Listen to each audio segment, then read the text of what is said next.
Welcome to episode 36 of Forest Focus. I'm your host, Paul Wade, with the Regional Public Affairs and Communications Office. I've been eagerly awaiting for this episode about meadows and beavers. During hikes, I've always seen meadows as wildflower central, a place to observe but sensitive, and not one to tromp through.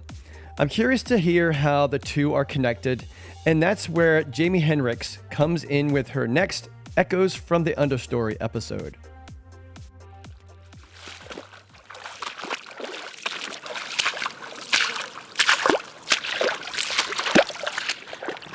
In a meadow, the squish of mud and splash of a slightly flooded landscape are signs of health. It can be easy to overlook meadows within national forests, perhaps simply because our attention is more often drawn to things that fill a space, a lake, a mountain, a grove of trees, rather than what appears to be merely open space. Meadows may be a kind of open space, but they are not empty or void of value. Far from it. As we are soon to learn, meadows abound in natural resources and cultural benefits. But within the forests of the Sierra Nevada mountains of California, meadows are in need of help. Fortunately, some eager beaver hands are up to the task.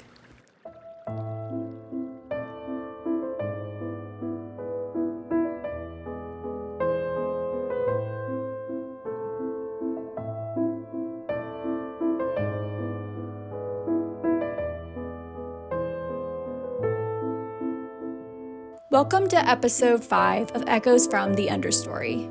This series is all about forest health, what it means, why it matters, and how it is secured. Audio gives us boots on the ground connections with our public lands, where we can immerse ourselves in the soundtrack of forest health. In this episode, we will put on waders, wellies, and the perspective of a beaver to learn all about meadows, their ecology, the causes of their deterioration, and how they are being restored. There is a lot to learn, so we'll visit 2 national forests and talk to land managers, researchers, tribal members, and restoration specialists.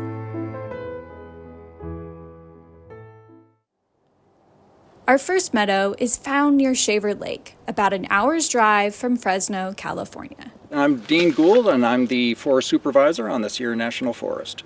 The water that comes off the Sierra National Forest and the health and vitality of the San Joaquin Valley and the agricultural industry, they're inextricably connected.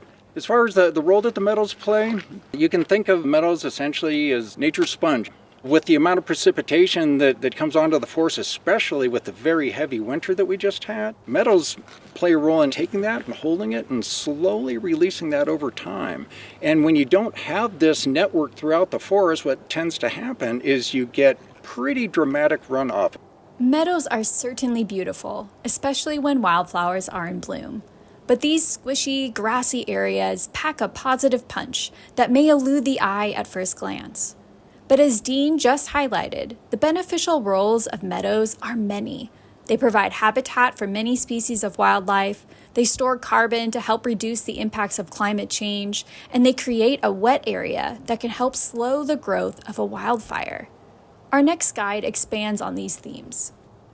My name is Karen Pope, and I'm a research ecologist with the U.S. Forest Service Pacific Southwest Research Station.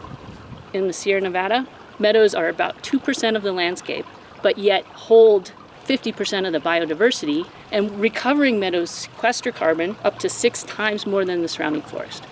Carbon sequestration is a process of capturing carbon dioxide from the atmosphere and storing it. Doing so can help reduce the impacts of climate change. Plants in meadows do this by storing carbon in their roots. When a meadow is wet, as it should be, its soil is damp.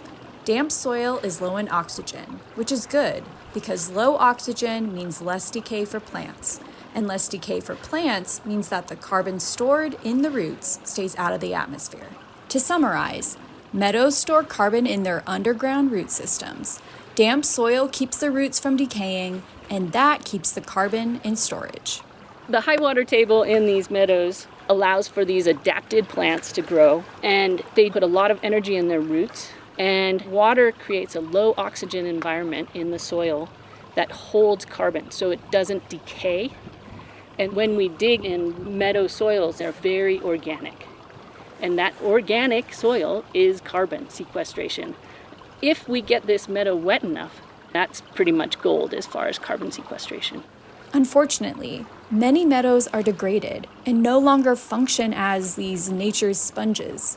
They have effectively been lost from the landscape. What we have found in our research is that we have lost a lot of little meadows. These systems were well used 150 years ago during the gold rush and grazing, and some meadows have literally disappeared and are no longer considered meadows. So what we did is think, okay, we've been out to so many sites, there's so much degradation, there's so much encroachment. Can we use our scientific abilities, our technological abilities, to re-envision what's possible with meadows, given how important they are for water storage, for carbon sequestration, for wildlife habitat? Spoiler, it is possible. And here's how it is being done. The Sierra Nevada has this great data set created by the Forest Service, by partners coming together and mapping out all the known meadows. And there's 20,000 mapped meadows in the Sierra Nevada. And we took that information as training data in a machine learning model, and the model predicts where those types of habitats occur on the landscape. Our model found that 3 times more meadow could exist, and probably did back in the day. This computer model has identified many locations that exhibit characteristics of existing meadows, even though they do not currently support groundwater storage or meadow vegetation. How do we recover these lost meadows and other degraded meadows? So we want groundwater to raise up, we want surface water to spread out, and we want water to be backed up to create, we like to call them green glaciers. Increasing groundwater storage by raising the water table is essential to meadow restoration. As suggested by its name, groundwater is water that is stored underground, and the water table is the underground surface below which the earth is saturated with groundwater. So a high water table generally means that there is a higher supply of groundwater. Because it flows more slowly than water we see in streams on the surface, groundwater is available to the thirsty roots of forest trees for longer, and it refills our streams gradually over time. In other words, groundwater helps our trees survive and meets our downstream water needs during dry months and through drought seasons. This is why meadows can be thought of as green glaciers. Like glaciers made of ice, meadows store and slowly release water. What we've done here is highlight how we can do this type of restoration using nature-based solutions with minimal impact and with maximal gains. Our expertise is the science part. So when we set up this experiment, we wanted people that are trained in how to see a system and know where to put structures to get the most out of these systems. And so we contracted to Swiftwater Design, and the owner and founder of the company is Kevin Swift, and he is right here. I'm Kevin Swift, founder of Swiftwater Design, and all we do is process-based and beaver-based restoration. We're using on-site materials to build the structures, and the flow years bring us the sediment that fills in our structures and reworks the landscape into a more functional riverine system. What we're building are called beaver dam analogs, and they're just exactly what they sound like. A poor but evolving human version of what beavers have been doing for 5 million years. We're late to the party, but we're learning fast. And it's quite simple. It's just a small pile of mud and sticks, advantageously placed to drive water laterally rather than letting it zip off the landscape. Generally, the sequence is find your encroaching conifers that are squeezing the meadow down and cut them first. Take all the branches off, and you make dirt lasagna. Layer of branches, layer of mud, stomp the mud into the branches, another layer of branches, and etc. In this section, the river did all the work. We just got it to slow down and drop out its sediment. Crews worked in this meadow last fall to build beaver dam analogs just before the past winter's heavy precipitation, and more structures were built last week. The meadow is already showing signs of recovery. So Kevin's work was to spread the water out from this little channel and hold that water for an extended period. This structure was actually built last fall. What we see here is capture of sediment. So this didn't go all the way downstream to fill our reservoirs, but is being captured here to help restore the meadow. our incised channel is not so incised. A crew of 13 plus 5 volunteers just came through last week, spent 2 days in this meadow, and everybody had a blast. Everybody got wet, pretending to be a beaver, and did really great work.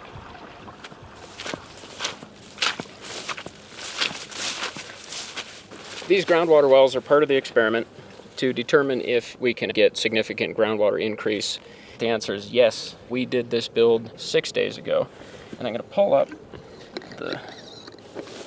this is the little sensor thing that tells you how deep the water is, and if you just bounce it up and down, you can hear when it hits the groundwater. Yeah, we got 1.5 feet of new water in here in 2 days' work. Keeping meadows wet has another important benefit.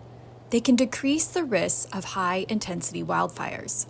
There is so much forest treatment happening in our forests in California in preparation for the next fire and in post-fire recovery. We can use the model results that show where meadows are, partner those with strategic boundaries, and do restoration in those meadows to expand fuel breaks. Where crews are working near meadows, we'd like to have a few people trained on site who can help put those slash piles in the incised channel and start the recovery process.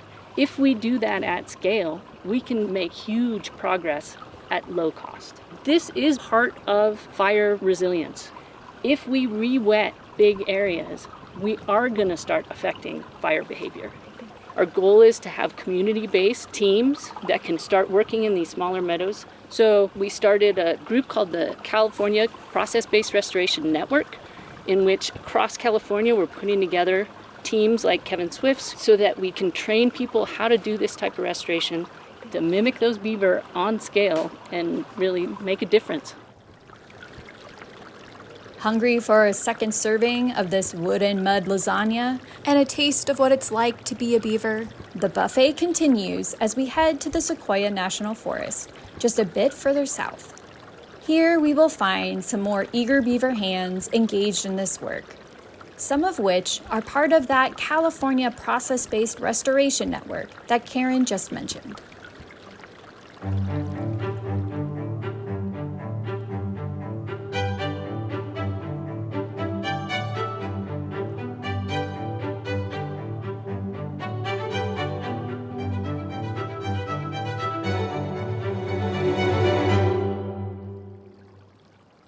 We are in Sequoia National Forest, the Kern River Ranger District. My name is Jessica Strickland, and I am the Inland Trout Program Director from Trout Unlimited in California. We are a national nonprofit that focuses on freshwater fisheries, so we do watershed restoration around the United States to benefit anadromous and inland trout. And we have a national agreement with the Forest Service that came with $40 million and funds our capacity and partnership programs that we have across the United States that do watershed restoration across all the different regions of the Forest Service. And I have been working with the Forest Service through agreements and projects that I have with individual forests in Region 5 since 2013. The work happening today is an outgrowth and continuation of those many years of partnership. Today we are restoring Troy Meadow and Fish Creek. Fish Creek is one of the primary tributaries to the South Fork Kern River. It's within the native range of California golden trout, which is our state fish. These meadows are incised, which means deeper than they should be, and so export water faster than they should. And so that dries out the meadow, removes fish habitat because they dry out quicker. So this week we are doing a combined low-tech process-based restoration effort and a tribal training in low-tech process-based restoration. These areas were historically very important to the Tubatobal tribe. When we got connected with the tribe, they were very interested in this type of restoration because it is working with the landscape and it's very low impact type of work. It's a really great opportunity for folks to get out in the field and really learn by doing. We've got Tuatapal Tribe out here with us, and tomorrow Forest Service folks are going to be out here with us, and we can all build together and have a bit more of an attachment to the project if we've all been a part of the construction. The tribal chairman is among the 12 tribal members that are out here today to get training and to help with this meadow recovery. My name is Robert Gomez, and I am chairman for the Tabatalabad tribe of the Kern River Valley. Our nucleus is the forks of the Kern River, North Fork and South Fork. We call the North Fork Palagewan Ap, which means place of the big river, and the South Fork we call that Kuchi Beach Wanapalap, which means place of the little river. And that's our ancestral homeland, basically, the mountains there, and the Greenhorn Mountains, the Bartolas, and up to the desert by Walker Pass, going towards Chimney Peak. We have myths and stories about coming up to Mount Whitney. So we're pretty extensive. This area, the Kern Plateau, we used to come up here in the summertime and gather and hunt and pick. And it's a shared landscape between the desert people and the Central Valley people. So we all converged up in this area, and it's something that we have a lot of affinity to. I met Jessica and another lady from the Forest Service at a meeting up in Bishop on environmental issues, and we started talking about meadow restoration, and Jessica and I started emailing each other and getting an idea of what she needed and how the tribe could fit in, and here we are.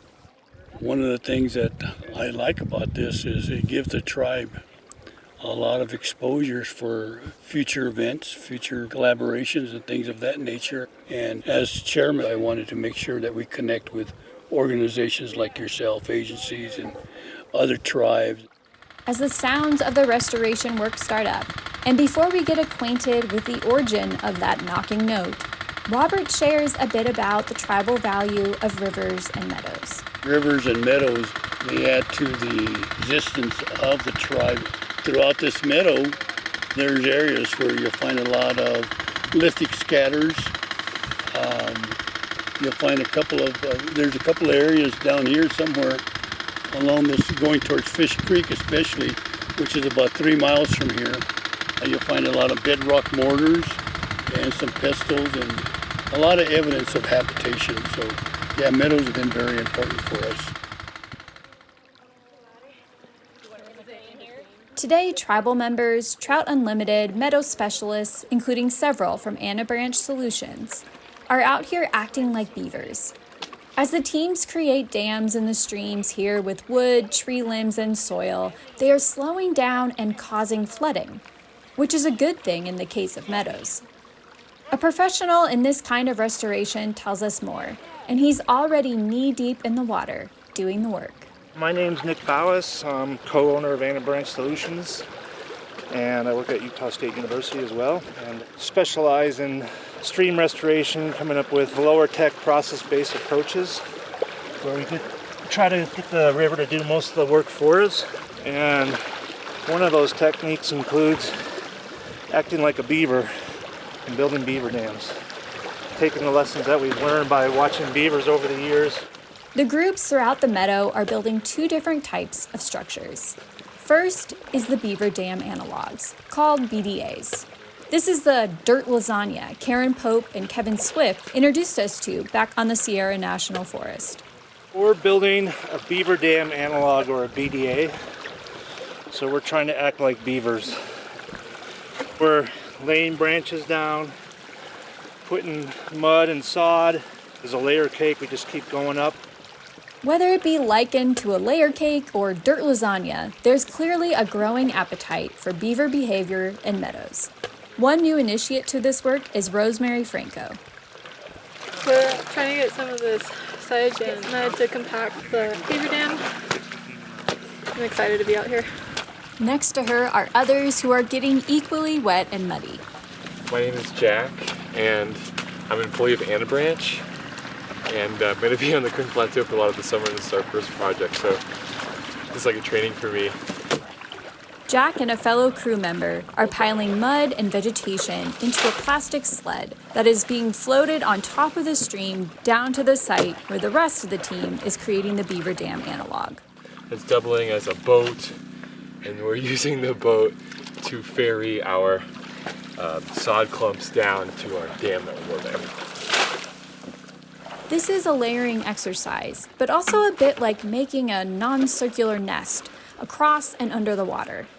There is a lot of coordinated movement here with the team members, first laying down big pieces of wood and then filling in the gaps between the pieces with smaller branches and mud to encourage the water to pool and flood. The water accumulation and flooding happens surprisingly fast. Our feet are already getting wet from what was earlier the stream's dry shoreline.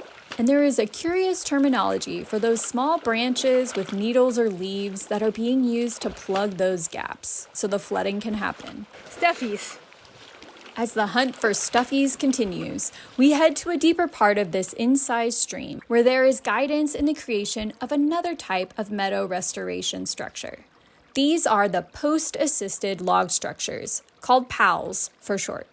By inserting posts into the stream bottom and then layering some woody debris horizontally against the posts, PALs act like log jams, causing the water to pool and spread within the meadow.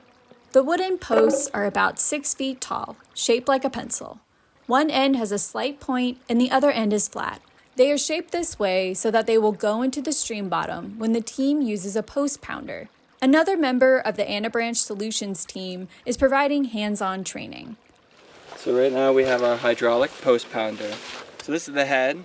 It's a piston that has a cylinder at the end that makes the impact to the post. It is then connected with hydraulic hose, and that's hooked into our 4-stroke engine that will help power the hydraulic post pounder. Personal protective equipment is essential for this work, especially ears, shorthand for earplugs, because it is about to get loud. Owen, are you running the machine? Yeah, I can do that.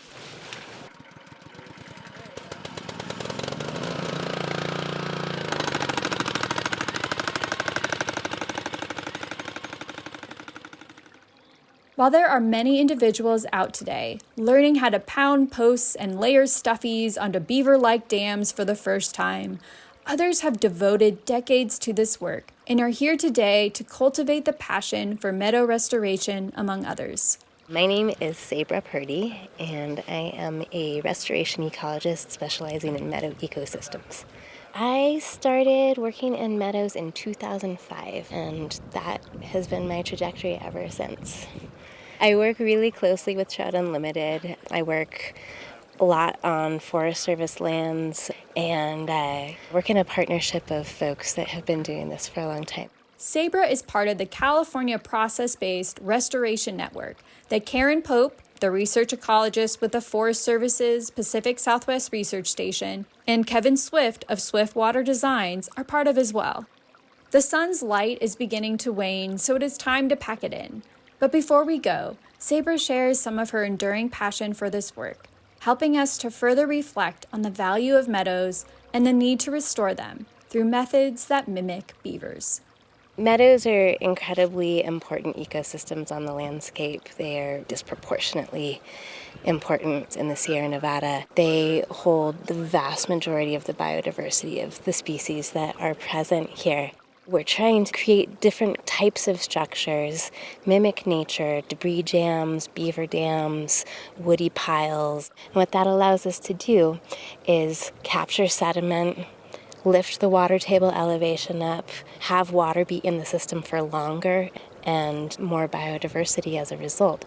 And once the meadow is wet like this and it's healthy, it becomes just this giant big sponge. It's like a dam underneath the soil, so these things can really become super critical for those dry years, and particularly as our climate is getting hotter and we're facing more and more percentages of years in severe drought and less precipitation.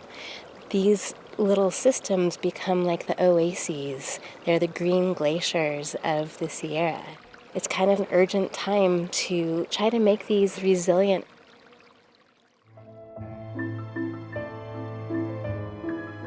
This episode was produced by me, Jamie Henricks. Theme music is from Pixabay.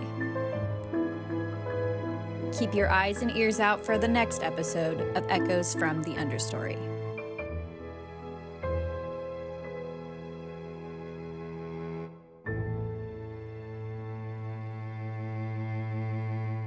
Well, I won't look at meadows the same way again, or assume a beaver built a dam. Wasn't aware being a beaver was a career choice. I think my guidance counselor failed me. Fascinating work being conducted out there. Thanks, Jamie, for sinking your teeth into the story.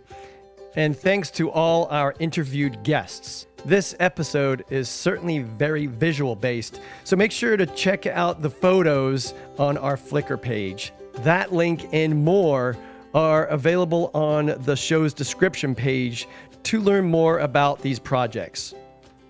Thanks for listening, and if you're interested in sharing or listening to more episodes, search Forest Focus Podcast or look for us wherever you get your podcasts.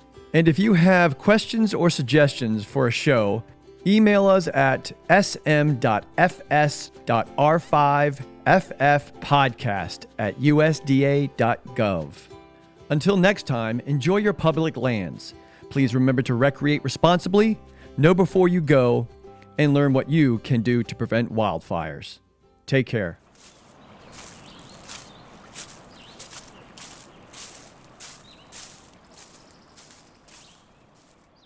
This podcast is sponsored by the U.S. Department of Agriculture, Forest Service, and the USDA is an equal opportunity provider, employer, and lender.